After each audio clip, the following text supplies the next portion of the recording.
Good morning, everybody. This is Judith A. Hope. You're listening to Mad Love. Let's unpack some shit. So, anyway, apparently, if you're an NFL football coach, you probably could get fired today. I mean, everybody who didn't make the playoffs, there's a chance your bosses might walk in and fire you. I don't know. Listen. This was a weird season. A lot of crazy shit happened. Sean McDermott getting fired in Buffalo is weird. Especially when you can point to so many reasons as to why the team didn't perform well, including the fact that nobody went and got any receiver talent. At the trade deadline, there were definitely available young receivers that they could have gotten. In fact, I remember there was a rumor that they might trade for Chris Olave from New Orleans. And they didn't do it. They just didn't spend any money, and now that guy, their GM, gets to pick a new coach, and it's like, how is that fair? He should be looking for a job too, because he didn't get them any talent. And it's the same with Mahomes. These people are great, but they can't throw the ball, catch the ball, run the ball. They can't do it all. They can't throw it to themselves. They have to have receivers. And that prototypical one is elusive right now. I mean, I think colleges have focused a lot on running backs and quarterbacks. But and tight ends. There are a lot of really great tight ends. But where are the receivers? And yes, there's a lot of small ones. Short, wiry, fast. There are a lot of those, but where are the ones? Did they turn all the ones into tight ends? But right now, nobody can get any separation. And a lot of those sacks and fumbles from Allen are because he's holding the ball because there's nobody to throw it to. And those are coverage sacks. Those are coverage fumbles. I'm not saying the guy's perfect. I'm not glazing him like a lot of other people do. I think he's talented. And he shows you that he can take over a game. But, like Michael Jordan, you got to pass the ball to somebody, and somebody's got to pass you the ball sometimes. What's going on? And so, yeah, that's a problem for a lot of teams. The Chiefs, the Steelers, the Redskins, Commanders, whatever, Buffalo, almost every major team that can't quite get over the hump has a problem with wide receivers. Definitely the Steelers. You heard me say it all season. There are not enough people to throw the ball to. Not enough receivers. So I don't know. It's not all that complicated. Just start a wide receiver academy and feed those players to the NFL, and you're going to make a lot of money. Because I grew up in an era, I remember Ed McCaffrey, Christian's dad. I've been watching football way too long. Ed McCaffrey, I always worried about him because his shoulder pads were so tiny. But, I mean, Ed McCaffrey was fun to watch.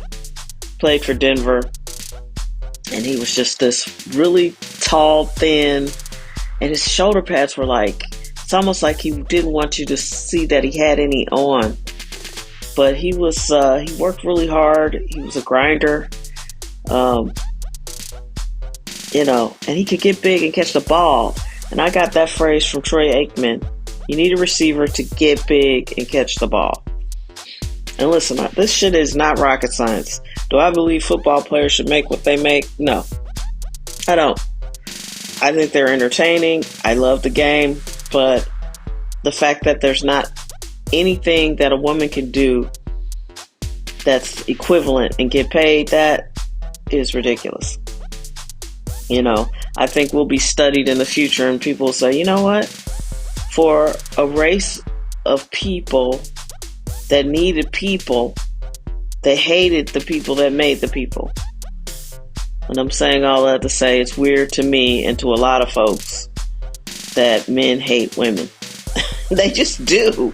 And I think it's so psychologically buried within us, we don't even really see it. Now, of course, I had a sexist boss. He was kind of racist too, which was funny because he's black.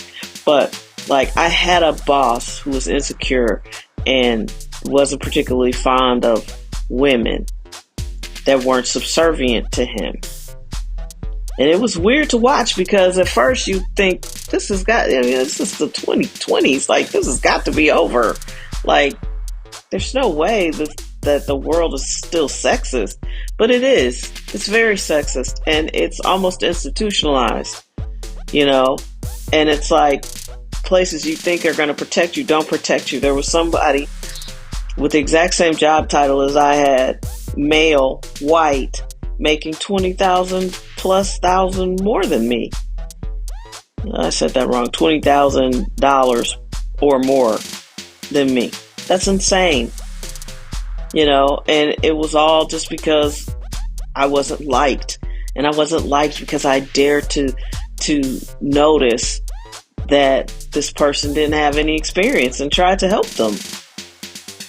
And that got taken completely like, who do you think you are? And they tried as much as they could to knock me down a peg or two without doing it directly. They assumed I wasn't smart enough to figure out it was them. Just evil. And I knew it was them from jump.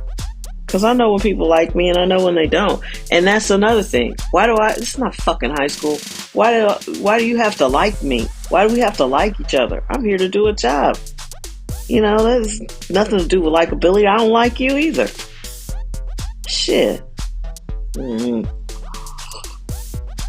I'm telling you, the older you get and your hormones flatten out, you just start to realize, okay, I've humored a lot of bad behavior. And I used to be an apologist for men all the time. Oh, they just done. Yeah, listen, a lot of them are good. There are some good guys. I don't doubt that. But a lot of them also are insecure. And then they do weird shit because they're insecure. A lot of them aren't nice, but they pretend to be nice. A lot of them, you can see who a man is in spaces where he feels safe enough to be himself. So go to a barbershop. Well, you can't be seen because if you're a woman, then they won't be themselves. But in the spaces where you're not, and a man is talking, if it ever gets back to you that they said something out of pocket, believe that. Don't believe the person that's just been up in your face, because people will show you who they are. You got to believe it though. That's the thing. You got to be like, oh, okay. So when I'm not around, women are X, Y, and Z. I think a lot of men fake it. I think a lot of men resent the fact that women make them have to be better people. And I didn't even intend to talk about this, but, I feel like a lot of the problems we're having in the world is because men have been abused or men have been resentful, and they don't get therapy and they just take it out on everybody else. Donald Trump had a horrible relationship with his mother and an impossible relationship with his father. And you can't tell me that he is not an absolutely horrific person. He just is. I'm not going to sit up and worry about it, because in the time that's happened between both of his presidencies, I don't have time for this. I have things I want to do. And there are things I want to see get done. And I want to help lead people through this very tumultuous time. And sitting up obsessing about that guy is not going to help anybody. He's going to do what he's going to do until he stops. Or is stopped. And he will be stopped at some point. I had a job that was so terrible. I used to give this as a motivator. Slavery ended, and eventually this will too. Yeah, that's how you know shit is bad, when you gotta use slavery analogies. And yeah, there's something going on here that's bigger than us. It's spiritual, it's psychological, it's clearly the end of something. This flailing about and invoking all this stuff. I just read a headline, America isn't safe anymore. Motherfucker, it hasn't been safe for a long time. You don't read your local newspaper. See, now you're feeling unsafe because you think, oh, the government might be corrupt and bad and incapable of enforcing. Guess what? It's been that way for a long time. It's been heading this way. What are you looking at? That's what I don't understand. When people start talking about crime, I'm like, what do you look at? Because if you were to pay attention to your local neighborhood, you would see that there's tons of crime. I bet you everybody in St. Louis County feels super safe. And I have absolutely no idea why. And I get it. I worked in a prosecutor's office for 7.5 years, right? I saw a lot of crime. And I saw things that make people wonder, like, oh, does that happen around here? Yes. Everything you could think of happens around here. And it's not race-based. It's mostly class-based. Most of the criminals are not from rich families. Does that happen sometimes? Absolutely. Are there a couple of heirs in St. Louis that murdered people? Yeah.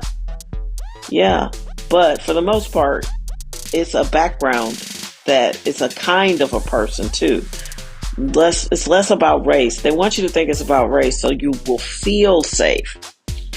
So they want you to think all the criminals are black. So if you don't live in a black neighborhood, you are safe. But that's not true. Safety is an illusion. It's the illusion of safety that they're selling you. You need to be on your toes wherever you live. I get gas in one of the fanciest zip codes in America, but I lock my door when I'm pumping gas, and I keep my head on a swivel when I'm pumping gas. Yeah, you should too. You should too. I don't know what people are looking at. It's getting bad. It's been bad. What are you, like, what? Crime has been bad. Government has been corrupt. And yes, there are a lot of great people who are driving into a government job right now, and they work their asses off, and they are trying to do the right thing. They do the right thing, and they are good people.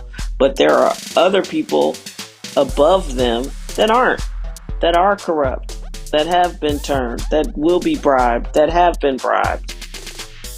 You just have to accept that it exists. Now, I'm not ready to throw the whole system out. And I was a very good government employee, but there are some bad actors. And these politicians, I wouldn't trust one as far as I could throw one. They lie constantly. And they want you to think that they understand things that they don't understand. You know what I mean? Nancy Pelosi will tell you she's a good person. She's been a public servant for X amount of years. But that didn't stop her from insider trading to the tune of $200+ million. It's insane. I don't understand why there aren't term limits. And all these people think they're right. And they all think they're good people. There's people out here, they've taken millions of dollars from AIPAC. Almost everyone has. Both sides. And they have no problem saying that what's happening in Gaza is not a genocide. And I really don't understand the history of that enough to speak on it. But I do think it's troublesome when you're trying to erase the people that are living there and pretending like you're not. I don't understand. I would rather you just say, yeah, that's what we're doing. Get over it. No one's stopping you. If America's not going to stop you, no one's going to stop you. And I would love to understand why Israel is so powerful in America. That is a fair question. And no one will answer it. You get called an anti-Semite. On a much lower scale, that's the way it is in St. Louis. If you ask, why the black mayor didn't accomplish anything, then you're a racist. It's like, I'm not racist. I just want to know what's happening, and I'm black. So it's like, I really am not being racist. I am being curious as to why neighborhoods I grew up in and around look so horrible and nobody has the right or responsibility to fix it. Like, everything just gets stopped with bureaucracy.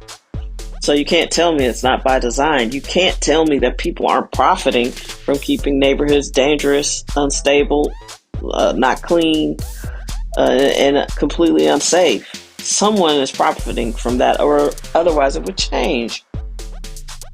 So, yeah, we live in interesting times. Football, I don't understand. The coaches are just getting fired left and right. After some horrific NFL officiating, that was strange to me. Teams that just did not spend or splurge on talent. I mean, eventually they're going to learn. You cannot pay the quarterback that big contract and still expect your team to be good.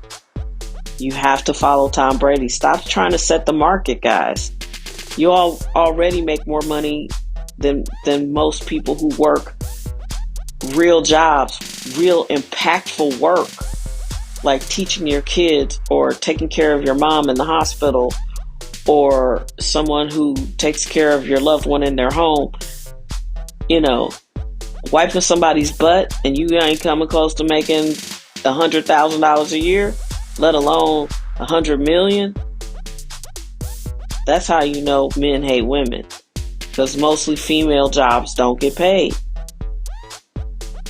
And they'll tell you, oh, it's because we worried about, income stabilization with husbands and wives were, husbands are head of household. How many households are headed by women now? A lot. So imagine if your salary was based on your expenditures and not your gender. I mean, a whole lot of shit is unfair, and we never think about it. That's why women who are young and they want to get pregnant and they're looking for a partner, it's not like the olden days. Yes, you look for the biggest muscles, but also you look for the biggest wallet. You need somebody who's going to be able to take care of these children and give them a stable life. And it's a very interesting dynamic that's going on, and people act like it's not a big deal. But a lot of women aren't able to find a partner that they are not only physically attracted to, but that man is a provider. And now it's gotten so bad, you got men out here resenting being providers. Oh, what you bring to the table. You don't even really care what I bring to the table. You're just insecure that I can provide shit for my own table. How much of this is just insecurity? I'm going to guess a lot. We have a lot of healing to do. And I want to send love and light out to everyone. Where there's darkness, may light fill it. May God's light find its way into your heart and show you the way. Because you can't tell me somebody who is a chaos demon is feeling good at the end of the day. You cannot go around wreaking all this kind of havoc on people. Lying, cheating, stealing, robbing, pretending to be something that you're not, and feel good when you go to bed at night and get good rest. And if you do, you're a sociopath. And we need to deal with that as well. Thank you for listening. If you like this podcast, if you find value in it, go ahead and subscribe. Hit that like notification on, give me those 5 stars wherever you listen. That would be fantastic. It helps the podcast grow. It helps more people find it. It's not just me being an ego person. I think it's interesting that so many people listen to this podcast. So go ahead and spread the joy, spread the word. We are building something special here. We will be the light in times of darkness. We already are. And I'm very thankful. The number of people that know me, that listen to this podcast and let me know that it encourages them, that it calms them down, it makes them feel focused. I mean, that's what it's all about. That's what it's all about. I want you to feel like you're going to make it through this and it's going to be good on the other side, because I believe that. It's not just something I'm saying to you. I believe that, and that's how I live my life. When I tell you to listen to some music or meditate or watch a good movie, yeah. When you're stressed out and your nervous system is stressed out and you're watching CNN all day, which I don't recommend, yeah, you're easier to control. They're brainwashing you right there. And let's be honest, and I'm not suggesting that none of this stuff is happening, but we're not there and we can't see it for ourselves. How do we know that any of this stuff is actually happening? We don't. That reminds me of my philosophy class, which I hated, but I kind of get now. Because every time you asked a question, there was yet another question. It's like, what is peace? And you say, well, peace is when you feel calm on the inside. What is calm on the inside? Well, when you feel calm on the inside, your nervous system gets to reset. Well, what is your nervous system? Like, I was like, what the fuck is this? I really hated that class. I'm not kidding. I was about 20 years old, like, what the fuck? So there's no answers. And my professor was named Dr. Harvey Cormier. And he was funny because he'd always say, and me, Harvey Cormier. That's why I remember his name. And I was like, what the fuck? When are we going to get to some answers? I really didn't care for it. All right, I'm saying goodbye now. I love you. Thank you for listening. Talk soon. Ah.